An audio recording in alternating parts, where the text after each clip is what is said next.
চলো এদিকে চলো তো। দেখো এখানে একটা নাম দেওয়া আছে, কি নাম দেওয়া আছে দেখো তো। রহিমা, মানে বাংলা থেকে ইংরেজি করব আমরা।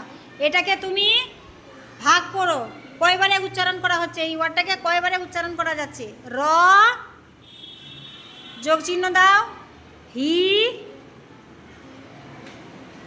আবার যোগ চিহ্ন দাও, মা। তাহলে এই ওয়ার্ডটাকে আমরা ভাগ করলাম, ছোট ছোট কটা ওয়ার্ড পেলাম, তিনটা। কটা রে? হ্যাঁ, এটাকে এবার আমরা ইংরেজি করব। র, যে কোনো ওয়ার্ড আমরা জানি একাই হয় না, ভাওয়েলের সাথে যোগ করেই হয়, কনসোনেন্ট প্লাস ভাওয়েল, হয় না? তাহলে র, র কি থেকে আসে? র এর সাউন্ড কি ইংরেজি? আর আর যেহেতু কনসোনেন্ট একাই বসে না ওয়ার্ডে, ওই জন্য ভাওয়েল আমরা কি বসাবো? র। তাহলে এ, এ করো, এ আর এ, র। হ্যাঁ, যোগ চিহ্ন দাও। এবার হি আছে, হয়ের জন্য কি রে? এইচ করো। এবার রসিকার ই কার আছে? ই, তাহলে ই এর জন্য আই, ই এর জন্য আই, যোগ চিহ্ন দাও।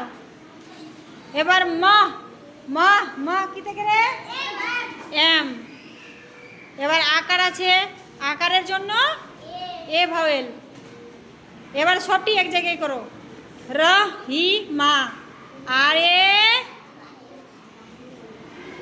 এই চাই, এম এ। তাহলে রহিমা বানান কেমনি হলো?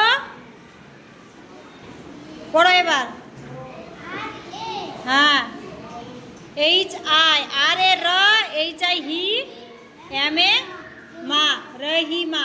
আর যখন এইচটা লিখবে এটা লম্বা হবে, লম্বা করো, এইচটাকে লম্বা করো, এইচটাকে লম্বা করো, এটা। হ্যাঁ, রহিমা। এমনি বানানটা এরকম করলে কি না, মানে ধাপে ধাপে করলে এগুলো ঠিক পারবে।